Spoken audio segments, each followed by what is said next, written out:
Hello! Oh my goodness, we're back. It's the last day. Hi guys, how are we? How's everyone doing? Hopefully you can hear me because you know what it's like with the technical difficulties on this stream. Go Storm, go! There's my little sister giving me the all clear to set my timer. It is the very last day of our daily challenge with, well, me and my sister doing our little mixed challenges. I hope you guys have been enjoying them. Hi Sam, hi Susan, hi Anki, hi General Kenobi, hi Milhan. Doing very well. Hi Ab. So as the title says, we are doing a video game theme challenge. We're going to make a retro style video game, which obviously if you're sticking around till afterwards, you'll get to animate with PixiePew. You can get your starter files where Sam has just dropped down a link in the chat now. So without further ado, because you guys know what I'm like on timekeeping, we shall get started. Yeah, 23 minutes. All right, let's go. So we're going to make a mock video game scene, kind of like a mobile phone video game scene.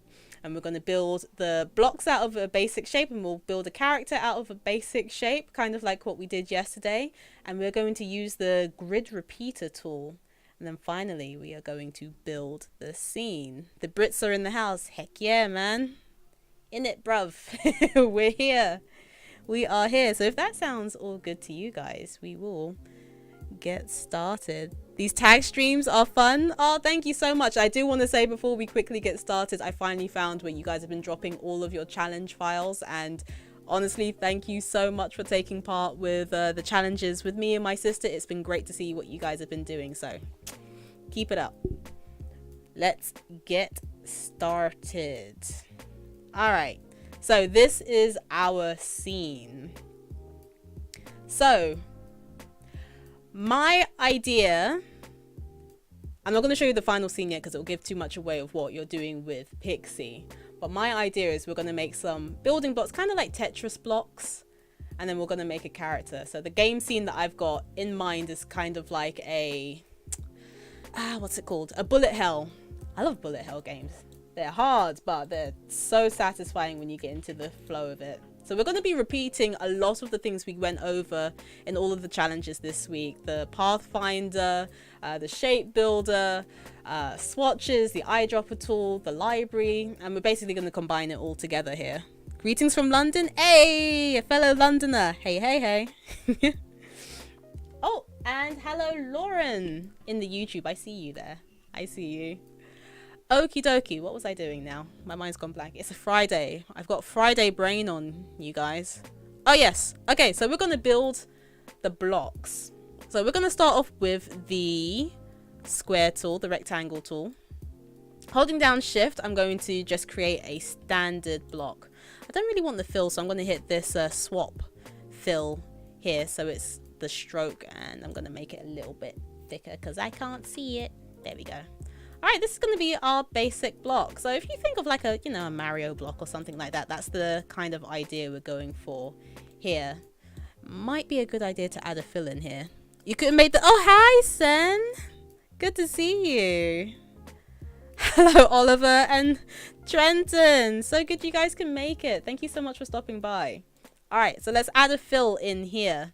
So one thing that you might notice in a lot of these video game assets is that they're kind of fake 3D. So we're going to need to add a bit of dimension to this, and the way we're going to do this is by duplicating the layer and adding some highlights and some shadows, just by duplicating and moving things around. It's all basically by doing shapes. So we're going to duplicate the top layer, and with the bottom layer I'm going to make this that'll probably be our base.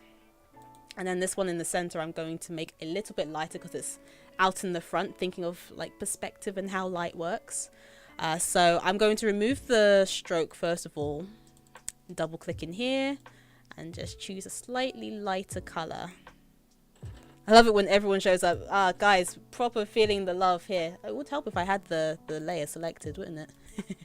If you do select colors and things and nothing happens, probably you've done what I've just done and not had the layer selected. It happens, don't worry. It happens to all of us.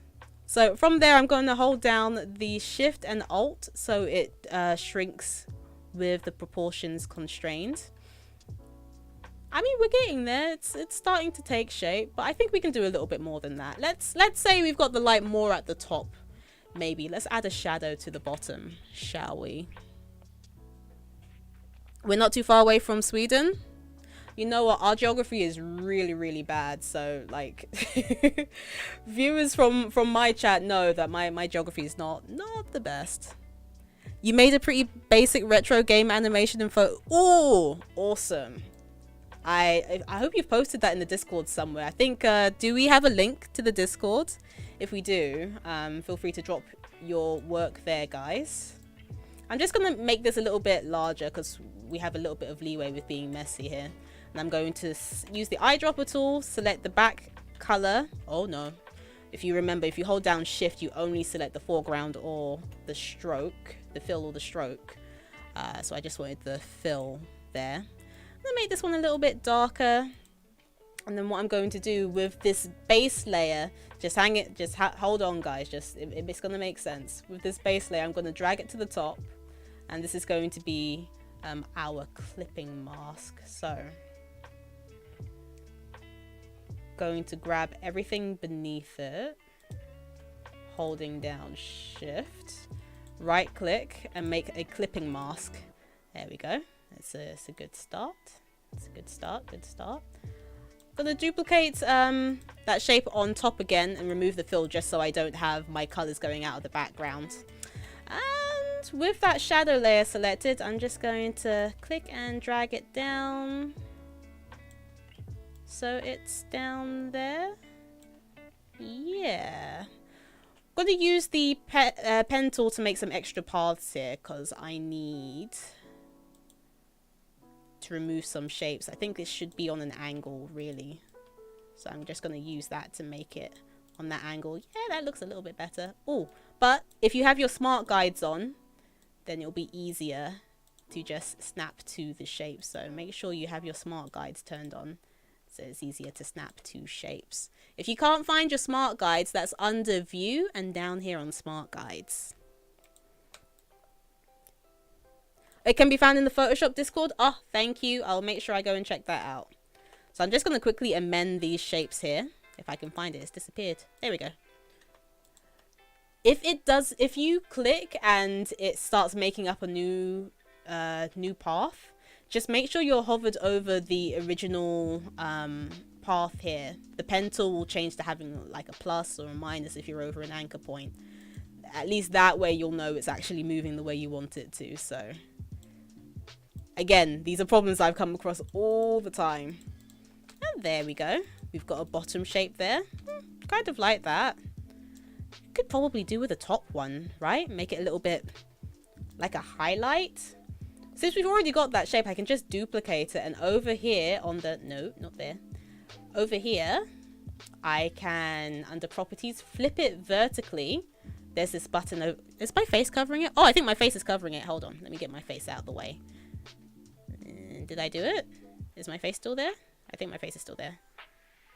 Did that do it? Is my face still there? I think it's still there. Ah, well, just behind my face there is the flip vertically, but if you can't see that, it's fine. You can go to Object, Transform, and you can go to Reflect. From here, you've got the option to flip vertical or flip horizontal. Just trust me, there is a button here that does that. From this point, I'm going to drag it up top. Just make sure I've got the right path selected. Nope.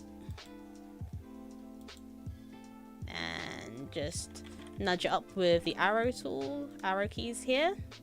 And I'll probably just change the color. So making sure you've got that right layer selected.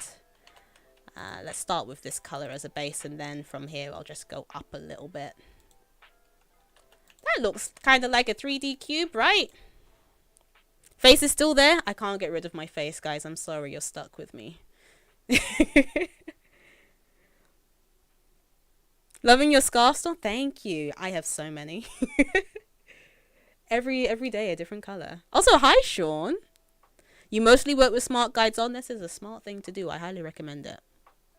Highly recommend it. Okay, so from there, we have got our block. How are we doing for time? Probably fine. Oh my gosh, no, we're not fine. Ha! So I have so many more things to show you guys. So what we're going to do now, I mentioned built using the grid repeater, because what I want to do is make a block, kind of like is it called brick out? I'm showing my knowledge of video games here, which I promise you I have played games before at some point. So what we're going to do, since this is all grouped, with that all selected, I'm going to go to Object, Repeat, and Grid. Now here comes something pretty cool. Love the 3D look. Is each part of the square a different layer? Yes, Lauren, it is. Oh, did you come over from YouTube? You've moved. Yes, it is actually. Let me go back and go into the layers quickly to show you. If you have a look at the bottom right of your screen, you should be able to see everything's grouped together. So you've got, I can go in and isolate this layer so you can see a little bit better. So we've got our basic block. We've got the shadow at the bottom, the highlight at the top, the fill in the center, and then that's our clipping mask, and then the stroke reapplied back on top, and there's our block. Layers I find are so much more important in Illustrator, because you don't have well, I don't want to say, because I've worked in Photoshop before as well, and I tend to work with one layer in Photoshop, which is very bad of me, but you can't get away with that in Illustrator.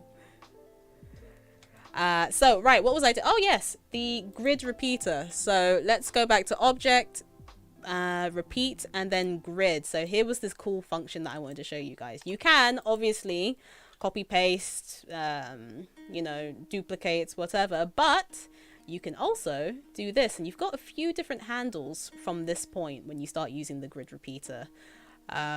You've got this function up here, which changes how many of whatever item you want to repeat at the top, and same for the vertical. So if you wanted a few of them going down, you can just move them that way, but you also have the option from the where is it now? Is it under appearance? I think it's under, no, where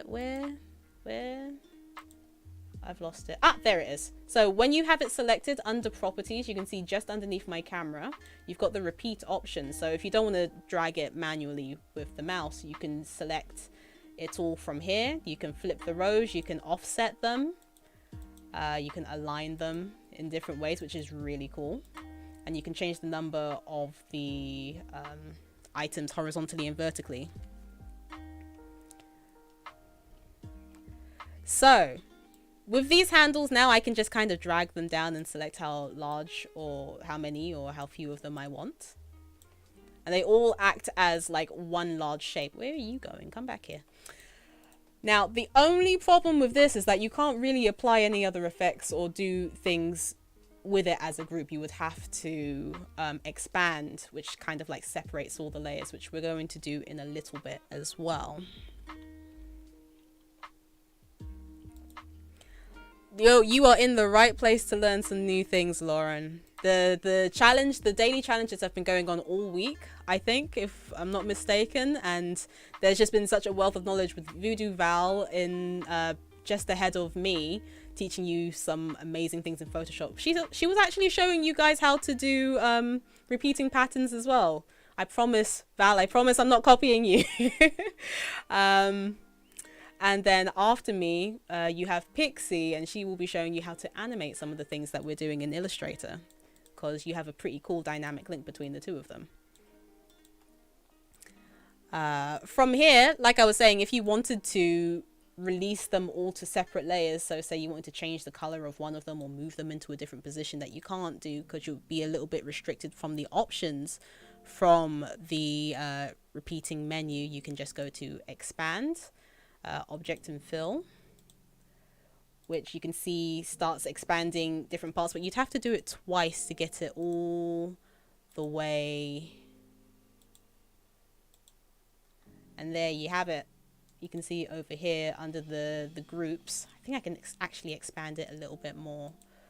Expand again. No, at the top. Thank you. Object, expand. Yes, okay, there they are. So they're all down here now. So you can see I can grab, if I go into, hang on a minute, what happened here? It didn't expand it properly. Wait a minute. Wait a minute. Object expand. Okay. Object expand. Okay. Okay. Object expand. Oh, why are you guys hidden? Is it because there's the clipping mask there? I see. Well, you're being very cheeky for no good reason now. Are we talking about travel tips? Are you guys taking me to Amsterdam? Ah, there we go. So you'd have to go into the group and you'd see it there. But you can obviously just copy and paste them out onto separate layers and remove them to their individual layers if you wanted to do that, which I might do just for ease because we haven't got that much time left. What the heck happened? Where'd all my time go? Where'd all my time go? So I'm just going to drag that out up here, and there's all my blocks. There we go. So expand the layers and then you'll be able to move them all. But that's a really quick way of making a grid. The next thing I'm going to do is create a character. If you guys remember how we started building characters, which out of basic shapes. You guys did some really cool ones I saw in the Discord. So I'm going to start by building me because why not? So I'm going to start with a circle. If you guys remember how we did the afro, I was actually really proud of how I did the afro the last time. We're going to create a circle. Easy way to do curly hair in general, I think, actually. Circle, we're going to use that repeater tool again, going to object, repeat, radial this time. Make it a little bit smaller, quite like that. And then again, the same way to actually get it editable is by doing object, expand. Expand that twice, and then I can get access to them to use the shape mode and reveal them.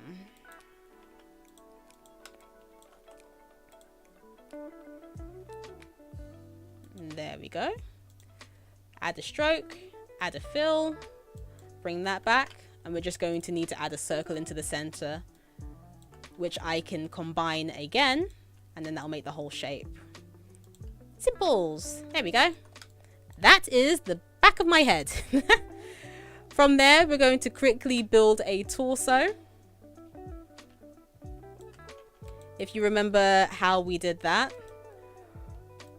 holding the two top anchors, I'll bring those down to make a little top.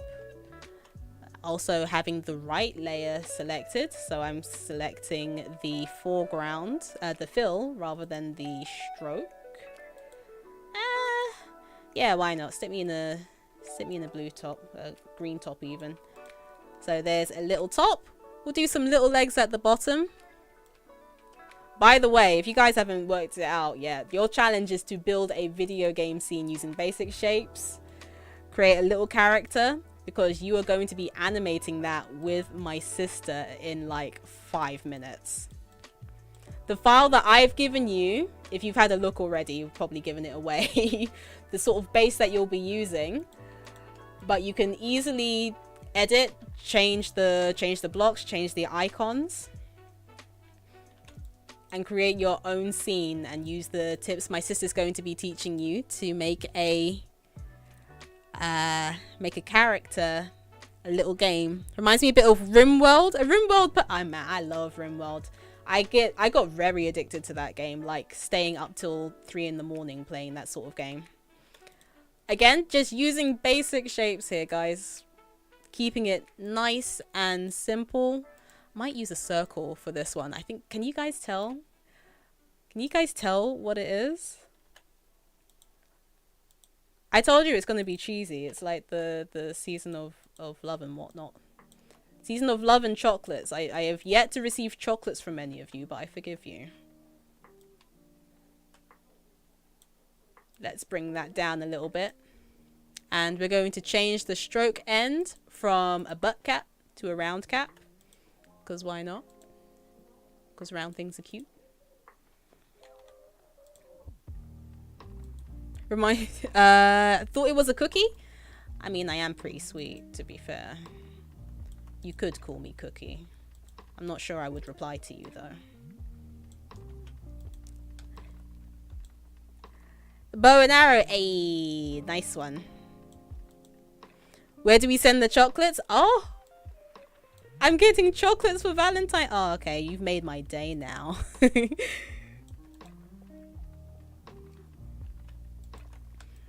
Oh, we've got 4 minutes left. You definitely got it, though. They're in the mail. Oh, thank you. Thank you, thank you. Now, if you guys remember how we made the heart, look how quickly we can go when I'm actually paying attention. So we're going to quickly make a heart now. We'll round those edges out. Duplicate it.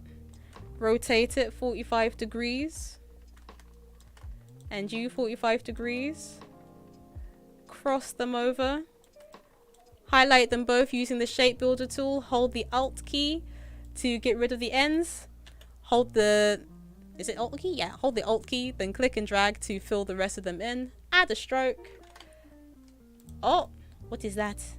Find out there's something didn't fix the way it's supposed to. Get upset. Delete it. All is right with the world now. Okay, good. Add this to the top of your arrow. Maybe it should be the other way around. Let's flip it the other way around. Ah, yeah, that makes sense. Look at that. Hey. You found the live. Hey, Jay. Welcome, welcome. So this is our basic scene using the hearts we learned how to build on day 1. Character shapes, building blocks, Pathfinder. Your file... Actually, you know, I can add one more thing. Let's use one more thing while we have the time with the Pathfinder tool. Why not? Why not?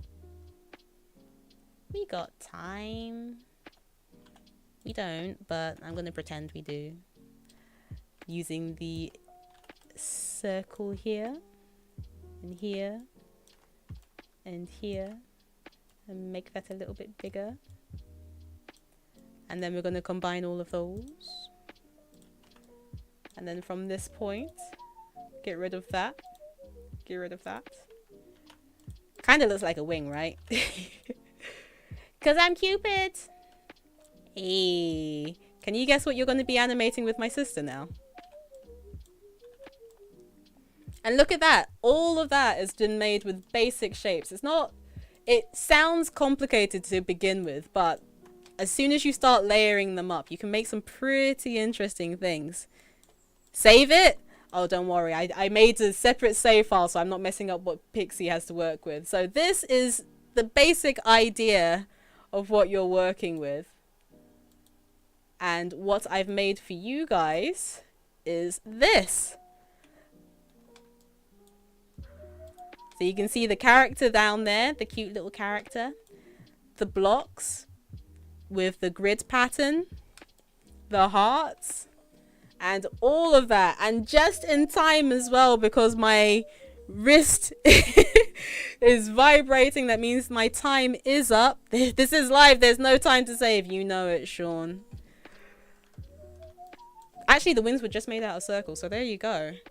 Thank you guys so much for hanging out with me. Your challenge is to create a scene and then animate it with my sister afterwards. I will see you around Behance, I guess. Thank you so much for hanging out with us. It's been such a pleasure to stream for you, and I look forward to seeing what you do. See you guys next time.